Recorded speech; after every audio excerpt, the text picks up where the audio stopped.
You're listening to the Confessions of a Hashtag Beauty Boss podcast. I'm your host, Angela Sanchez, beauty business mentor and founder of Beauty Business Co. I want you to believe that you can achieve anything if you set your mind to it. I'll be interviewing leading beauty industry professionals and discovering exactly what drove them to becoming the hashtag beauty boss they are today. Are you ready to be inspired? You're listening to episode 69 of the Confessions of a Hashtag Beauty Boss podcast with today's guest, Amanda Marsilio, owner of His and Hers Beauty and Skin Solutions in Aspley, Brisbane, Northside. Amanda is a solo-owned and operated clinic owner and also was a finalist in the ABIA Awards for 2023 for solo owned and operated beauty clinic and has been a member of Beauty Boss Pro for a few years, and I'm absolutely in love with her determination with every challenge I set. She even won herself a true dermal LED at home face mask for giving one of our challenges a go and coming in first. She shows up to our mentoring calls and implements the learnings, and I've seen a huge increase in confidence in her that I'm super proud to share because social media is forever changing and evolving and a full-time job on its own. So seeing someone like Amanda give everything I teach a go makes me so happy. Beauty Boss Pro is our mentorship program for beauty business owners that want to learn how to use social media and build the confidence to show up and share their knowledge with their audience.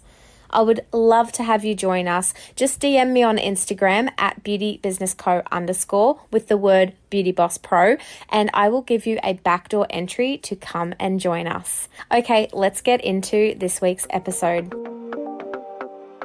Amanda, welcome to my virtual beauty lounge. It is so good to have you here on the show. How are you? Good, thanks. How are you? I am good. Thank you so much for being here.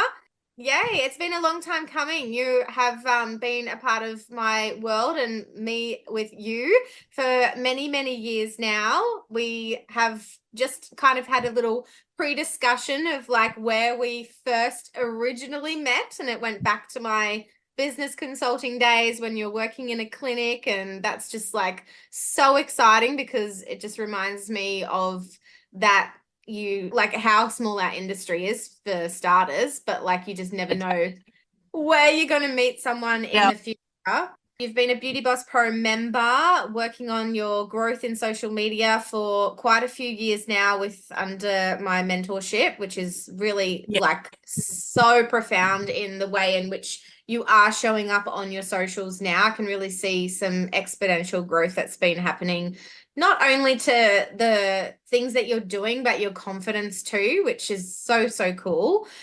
You've attended a couple of our retreats, which is nice to see you taking time out for personal and business development for yourself. And then I've had the pleasure of coming into your clinic at one of your amazing birthday events that you facilitate for your community every year.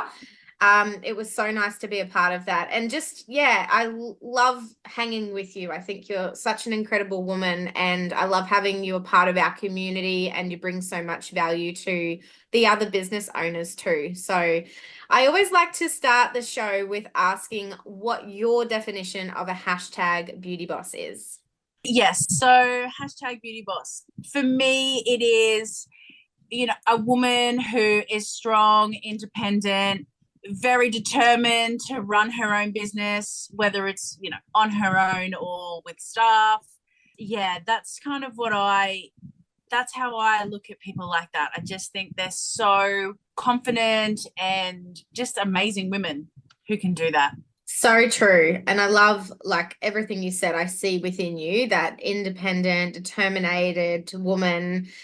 That is who I see in you. And business can be so lonely. And I feel like we really more empowered and inspired every day when we do surround ourselves with other like-minded industry professionals. That's why I sort of do what I do, because our families, our friends, our partners, they just don't quite understand, even if they are in business themselves.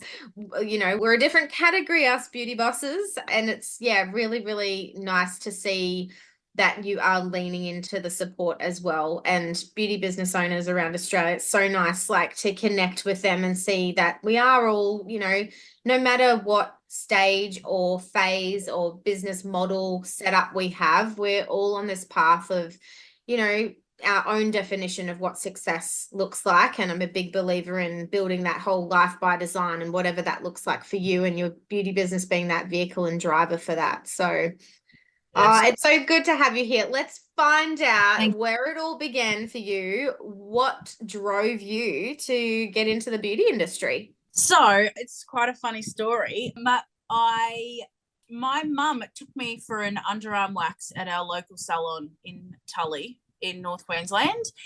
And I came out of having that underarm wax and said to my mum, that's what I want to do. And she said, really? And I said, yeah, I'm not sure why, but that's what I want to do. And that was year 7. And then, you know, go through school. And then in year 10, we had to go and do work experience somewhere. And I had said to my mum, well, I either want to go to the beauty salon or I want to be a detective. And my mum didn't want me to be in the police force. So she called the local beauty salon, who didn't really take, you know, work experience girls anymore. And she said yes. And I had the best, was about 4 days, I think, 4 days ever. She allowed family and friends to come in and have treatments, and she showed me how to do them, and I did them on my family. And yeah, it was the best work experience anyone could really have had. And then that was it. I was pretty much sold. And then I just hung out for the last 2 years of school so I could go to beauty school.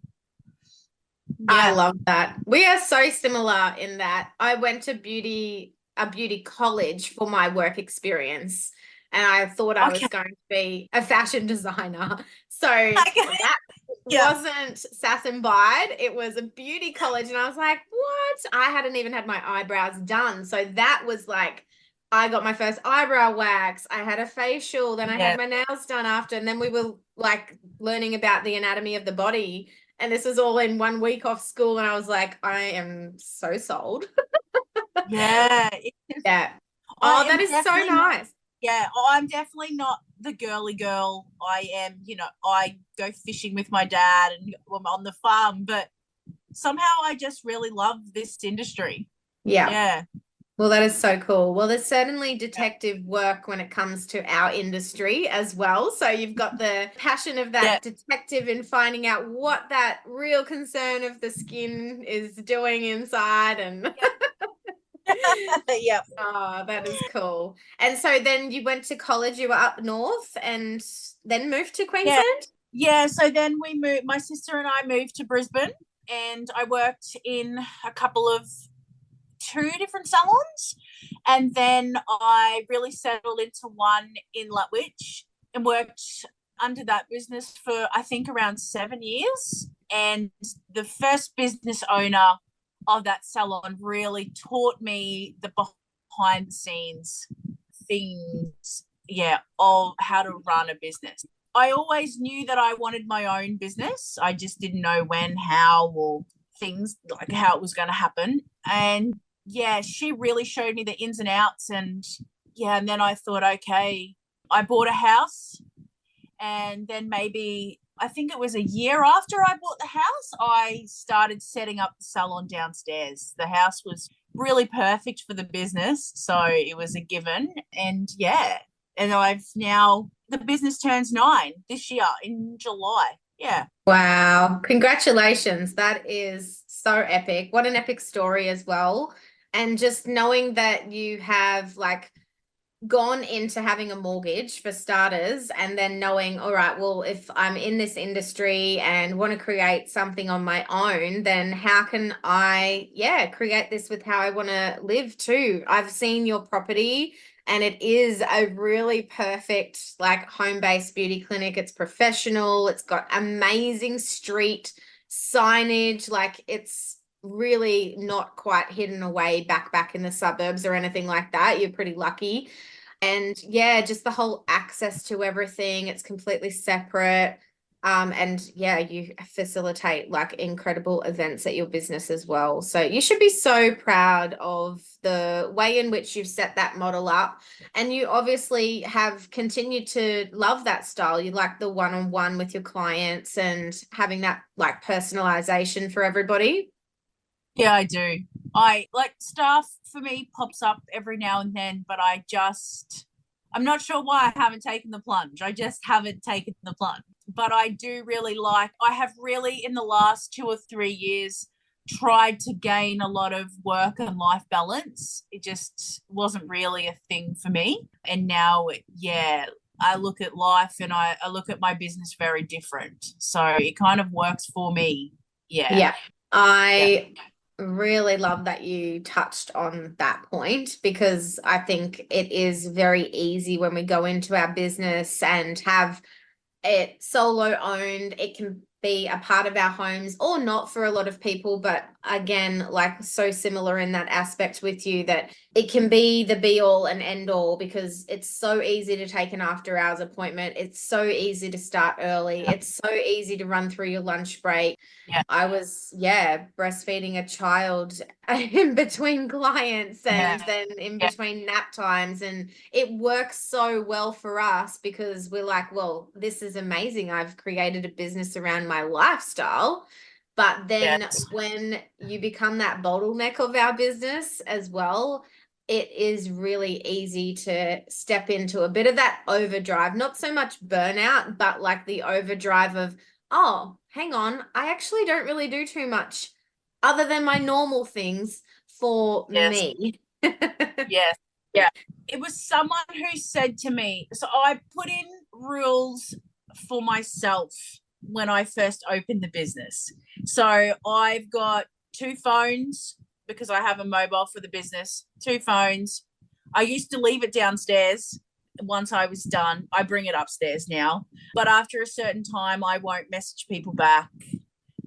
There was a rep at the time who said, if you've actually got to go outside your business and walk up the front stairs to actually finish, then do that. And I thought, oh, that's interesting. At first, I was like, I don't know what she's talking about. And then I was like, actually, now to, yeah. And then it is. If you don't, like, you could be working for hours on end. So, yeah, it was a very, oh, no, I start at this time and I finish at this time. Yeah, yeah. Yeah. Oh, I love that. The little tiny tweaks that we can put into putting a definite finish to our day is so powerful. Like even from the going from the business back into home and family life, like if you've had a really huge day or something really stressful's come up, and then even just like going for a walk before you go back to family rather than bringing all of that back into the family and the stress and the highly strung feeling of what's just happened in the day can make the world of difference just to have a little bit of debrief time. Hey. Yes, definitely. Yeah, I love that. Well, let's step into some of the hurdles that you continually see popping up when it comes to running a beauty business. I feel like the behind the scenes is a big hurdle. Working on clients, being in the forefront to me is super easy, but it's a matter of the behind. Doing your marketing, being on social media, coming up with all your promotions, things like that. It's taken me a while to block out the time to do that stuff because for me, I was like, oh no, I can't block out that time because I'm not making any money. Whereas, once I started working and joining Beauty Boss, it was a different, it very much changed your thought pattern for me. Yeah.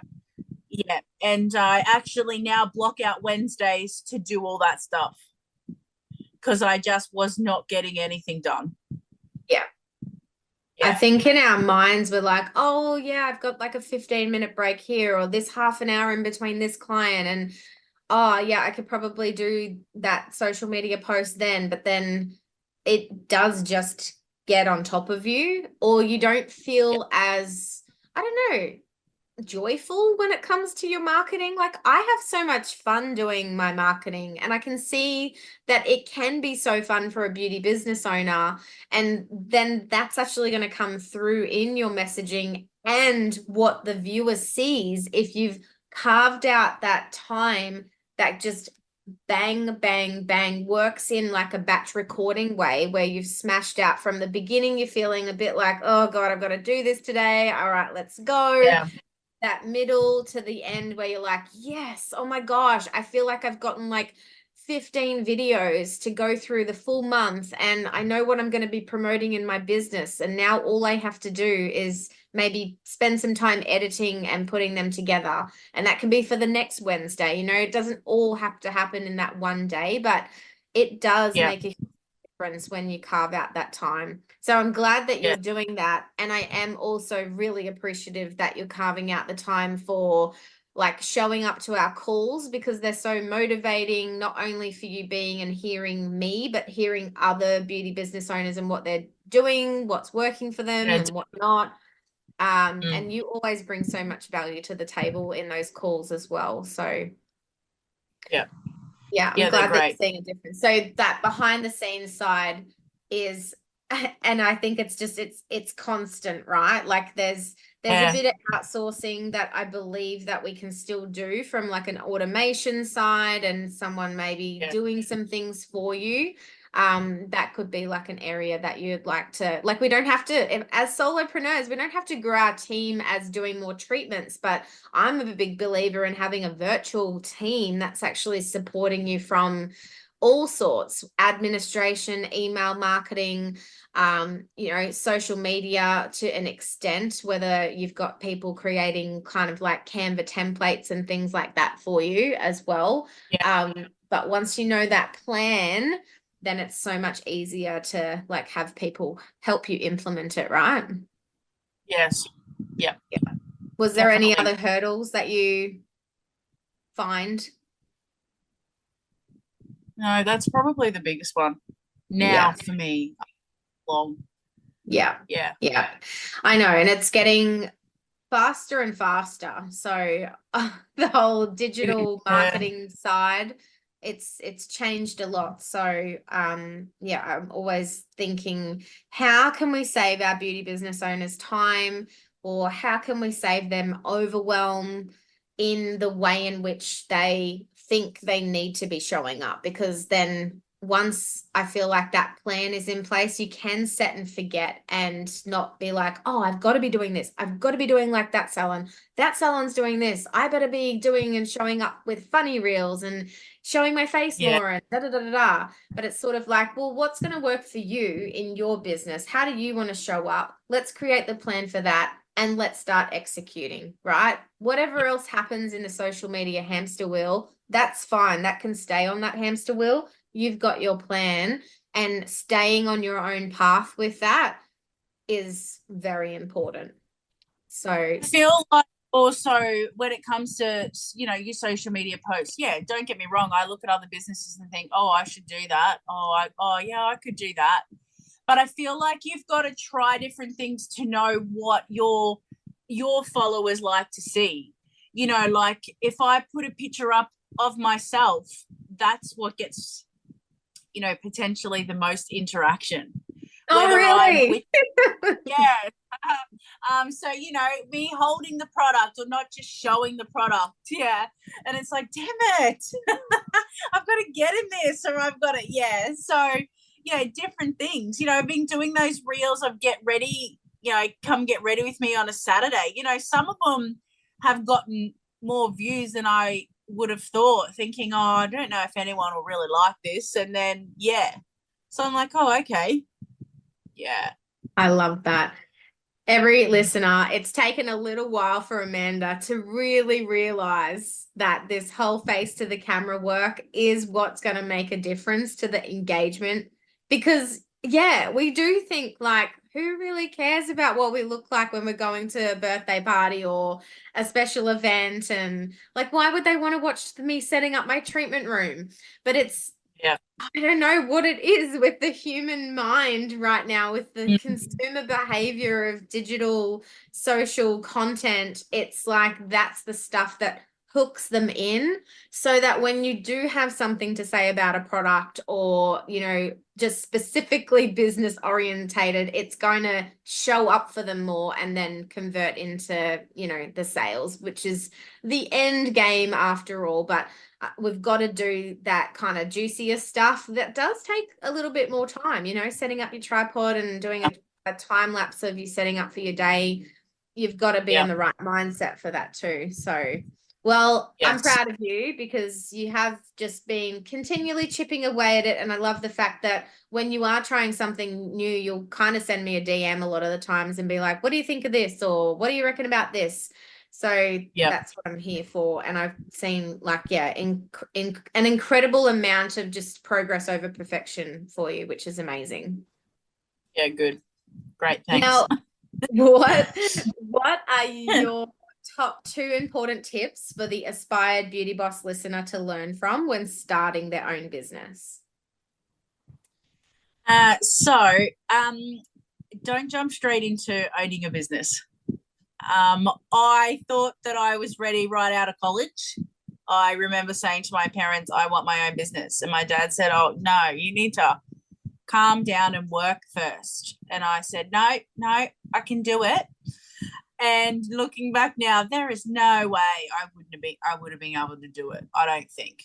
I feel like you need to develop your craft, essentially. So, work for people, learn, grab the knowledge, decide what, product range you want, what works for you, what feels good. And also having a lot of treatments in different salons. I've got a bunch of beauty therapists that we all kind of, rotate through, whether we swap services. But before that, I used to try different salons for everything. Yeah, you learn a lot by having treatments. Yes, we don't do that enough. That is like note to self for every single listener. Can you please go and book that treatment that you've always wanted to go and try at that salon you've always wanted to go and try? Just go book it. Just go and treat yourself, and go in there with the open mind of, I am going to smell what I smell when I open this door. I'm going to observe what I hear when I open and come into the reception. How is my experience greeted as I walk in? What's the consultation like? When I go into the room, how's the temperature? Do they ask me what scents to try and smell with my treatment? Did they have the lights dimmed already, or was it super, super bright? Like, what do you think from your experience in these treatments that you think, oh my goodness, that was absolutely gold. I am totally going to try and incorporate that in my own way. Or that was a definite no-no. A lot of the time we do go in with our antlers on, like, oh my God, please touch me harder. All of that kind of stuff. But I think it's really important to, rather than being like, oh, I hope that the massage is good because I'm a therapist, is more like, okay, I'm going to go in here with really seeing that whole journey and how I can make mine even better, because I want to be the best, Yeah. I used to be like that right at the beginning. Oh, I'm a therapist. Oh, this is, blah, blah. Oh, it's not going to be good. Oh, I didn't like that. Now it's a very different story for me. I'm like, okay, I'm going to go in. I'm going to relax. Yeah, I'm going to take notice. And there are things that you can say, oh, I really liked how she did that, or oh, I liked that. I'll incorporate that in. Or so there has been a few things that I've taken away from other clinics, thinking, oh, I could do that. That's really nice. Or I guess go in more with an open mind and just to relax. Yeah. I had a treatment. Sorry, you go. I now get my family to give me gift vouchers from different salons for my birthday when they don't know what to get me.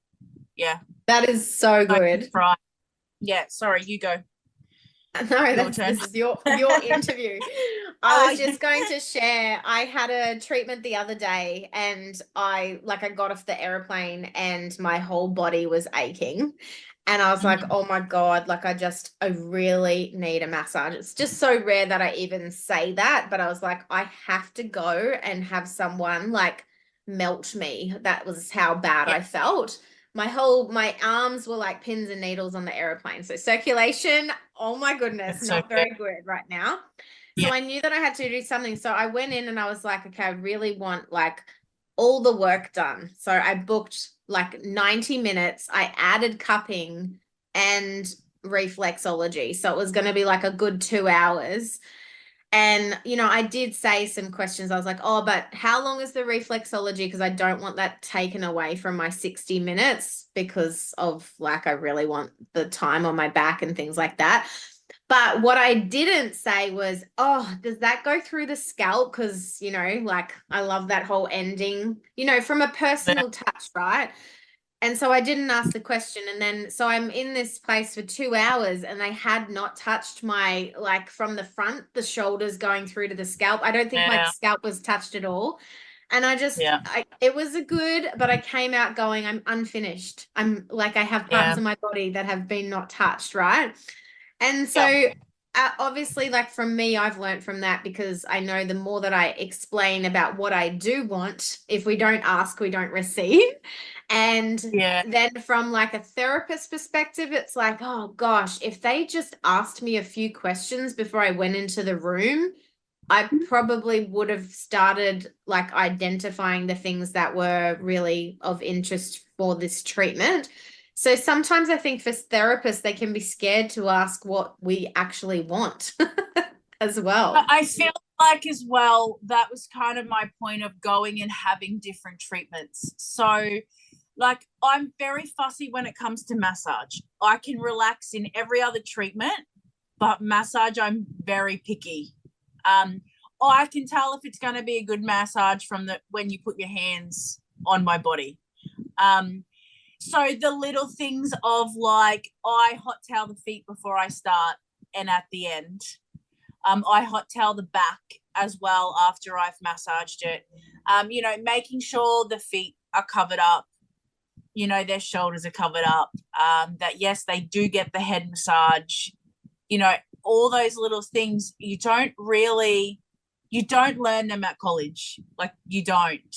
Yeah. And for me, it was having different treatments and thinking, oh, okay, she's got my feet covered up and I'm really nice and snug. Oh, yep, okay. Or, oh, she does hot towel. And I heat up my oil. So you don't get massage with cold oil. I don't know if you've ever experienced that, but you go in and they just squirt the oil onto your back. And I'm like, oh, goodness me. And I just oh, that's cold. Or warm it up in your hands first. Yeah. So my oil is hot, it's not cold, and just little things. And you learn them from working with people. I learned that at the salon at Lutwich, full on massage therapist who used to heat it up. And I was like, oh, okay, yeah.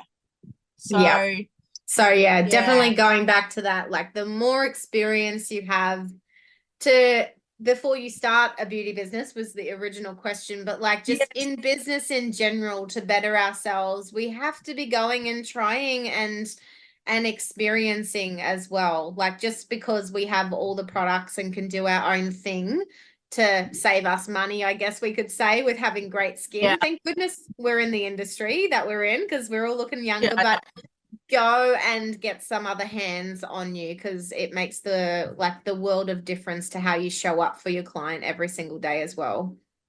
Yeah, it does. Yeah. Is there another important tip that you wanted to share? Was there two in one there? Yeah, that was 2 in 1. Love Yeah. it. I'd love for you to share 3 apps that you just can't live without.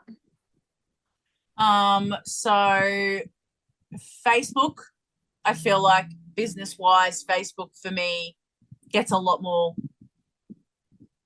it used to. It's changing now, but Facebook used to be where my clientele was. Canva and I Apple Music, but that was probably a personal one for me too. I really like listening to music. Yeah, love that. So salon, and like, do you love putting some good music on to start your day? Sometimes when I'm cleaning the salon, like when I'm, mopping the floor, getting all the wax off, I usually put on my playlist and it's just blaring in the salon. It's not good when you forget to turn it down the next morning and you're like, oh my God. But yeah, that kind of helps me. Especially, no one likes to clean the salon, but And so when you had said Facebook and then it's sort of changing a little bit, are you starting to see a lot more clients hanging out on Instagram? Is that what you mean by that? Yeah. Yes, I am. More people are, are getting Instagram, I guess, but I still have a lot of clientele who are on Facebook still. So Facebook is still very Facebook's still very community driven, and I love the fact that you can share links on Facebook that are clickable. You still can't really do that a lot with posts in general for Instagram. And so just again, those two platforms covering your bases when it comes to the way and how you show up and market. And we've had some beauty bosses that have had some really great success with their own Facebook groups, but then also in other people's Facebook groups and kind of showing up as the skin expert in there. It's like, if we kind of switch our mindset to going, oh, okay, I'm going to show up as the skin expert or be like a skin blogger inside this group and share really valuable education rather than it being like a selling my promotion kind of thing, then that's been really quite helpful as well. So Facebook's still a good winner. And for ads, if you're tapping into ads this year, to give that a little community groups too. I had 2 people come last night for an appointment and they booked my salon because they saw that I had been recommended in one of the community pages. Excellent. That is so good. You don't know who else is talking about you. We had one last night in the Noosa community page, and they were asking about what sunscreen is the best that doesn't sting your face. And the amount of people that commented, and so these are consumers that are giving not advice on what sunscreen is best for this person, but like, this is what I use. So, sometimes they don't just come to their professional, they might not even have a professional. So showing up in these groups is really important, because then you're going to be that first point of call. Oh, I remember Amanda, she was in here and she was sharing stuff about skin. I might just tag her and then she can like take over the conversation. Like, how good is that, right? Amazing. Well, I would love to hear now, what is one thing you are constantly searching for when it comes to support in what you do daily? Well, it really, for me, is the social media side of things. But I guess, I don't know. I've got such a big community now. Depending on what I need, I can reach out for that support. Yeah. So, you are my social media go-to, and I've mindfulness things, I reach out to Martina, you've got a mindset mentor, which is new for you as well in the stage of your growth. I've applied for a lot of awards, and last year I got a bit of help from Nicola. So I am better at reaching out to what I need and not just trying to do it all myself, which you learn over time. I mean, I've reached out for probably the last 3, 4, 5 years, but at the beginning I never did. Yeah. Yeah. And yeah, I think we have changed a lot to realizing that it is okay to ask for help. It is okay to Yes. not have to know it all. And even if you do know it all, just because you can, it doesn't mean you should. No, So exactly. Yeah. yeah, we can do everything, but Yeah. doesn't mean that we have to put our focus on that. That's just too much. And It is. it's nice to have some people in your corner that can also hold you accountable, right? Because we do love a bit of shiny objects in our industry. We've thrown different brands, different machines, different things that we should be a part of, different courses, all sorts of things that we could be doing to develop ourselves or change or up level our businesses. So having that accountability and knowing that you can ask questions it's really important as well, I think, Yeah. as well. Yeah. Yeah, definitely. I love that. Do you have any specific routines that you stick to set your day up for success? So I have a bath in the mornings to wake up. I have my breakfast, and then I'm usually downstairs 45 minutes to an hour before. And I set up, get ready, work on anything I need to work on, do any social media that morning if I want to do that as well. That's pretty much a routine that I stick to. I've now incorporated,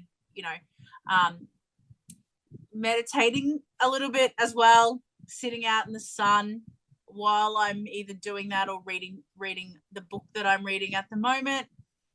So yeah, it's changing, but those things kind of stay. I do them constantly now. Yeah. I love that. Yeah. I saw, because we're on camera, I saw a little eyebrow raise to that sitting outside and doing this. Like, how does it feel for you stepping into the uncomfortable of something sort of like you've never really tapped into this whole mindfulness and doing meditation before as such on a continual basis? How is it feeling for you really leaning into being Yeah. vulnerable with you? At first it was super uncomfortable. I was like, oh nah, like this is yeah. But now it feels, it's starting to feel normal. It just makes me feel better. Yeah. It does. Yeah. Yeah. Just a different mindset, which is so good because it can get quite exhausting. Yeah. Yeah, it can. Our thoughts are pretty exhausting on a day to day. Yeah. We have probably a trillion thoughts that come through our minds in Yep. and out. And just having that little bit of present time to just be mindful at the way we chew our sandwich, that we swallow our drink, that we read the words in our book instead of looking at our phone in case there was an appointment that came through at the same time. Being really present with the time that we take for ourselves can absolutely do wonders. So I can see, hear, and feel that within you. And I'm really, really proud of you, Amanda. Great. Thank you. Well, this has been super fun. I'm going to throw some rapid fire questions because I know you have a client coming in. What is the best book you've ever read? Oh, look, I'm not the biggest reader, but I've been reading The Secret for the second time, and this time I'm really taking it in. So, yeah. Oh, I love that. There's like a whole series. There's The Power. That's also a really good one. Yeah, go for gold with that series. It is amazing. Yep. Who is someone that you would love to meet in person? Tony Robbins. Yeah. Love him. Love him. What's one thing you have procrastinated about this week? Organizing my VIP poster. And do you do all your like artwork by yourself and stuff for that? No, I outsource that. Okay. I've got a graphic designer. So yeah, I've really got no excuse. But yeah, it'll get What there. What did we just say about holding accountability? So That's that will be done by the end of the day, Amanda. yes, yeah. Where am I up to on our questions? What is something you would jump at if you knew you wouldn't fail? I would probably move out of home, get a bigger space. I'd probably get staff and be a one-stop shop. Ooh, that sounds exciting. I see a big grin on your face in the camera. Yeah. If you were stranded on a deserted island with no Wi-Fi, what's one thing you wish you had with you? My pillow.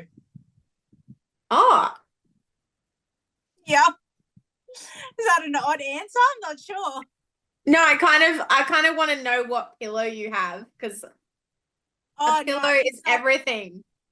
Yeah, I know. I am still trying to work out the best one, but right at this point, I have a triangle one.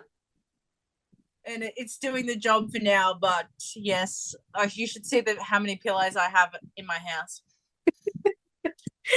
Oh, I love that. Yeah. Now, this has been wonderful. What is next for you and the business? What's in the works? What would you like to share as kind of a parting word, phrase of wisdom for our listeners here? Probably the next thing I'd like to look at is, I'd love to show therapists how to run their own VIP nights. So I know we've talked about it, a few times, and yeah, just setting up different things in the background so people can, have a checklist and know exactly how to do it and what to do. And how to make some serious dollars on your VIP nights, because that is something that you have nailed.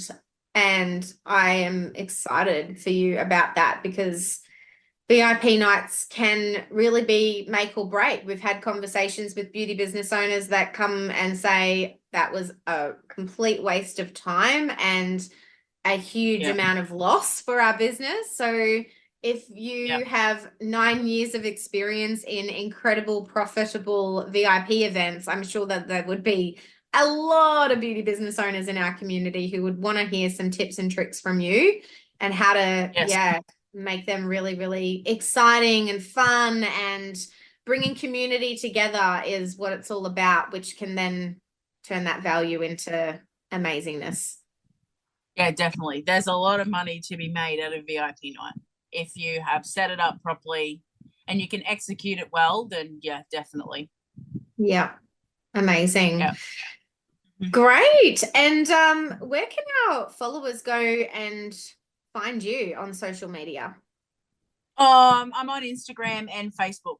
So the business name is His and Hers Beauty and Skin Solutions. So it should pop up on social media. Yeah. Great. We'll tag you in our little social graphic when we post the podcast out on our side of things and in the show notes and all of the places. I just wanted to give my appreciation for you gifting me your time today and sharing all of your incredible knowledge with our listeners. Thank you so much. Thank you. It was great. I enjoyed it. All right. Well, we'll see you again soon. Okay. Thanks. Bye. Thanks for listening.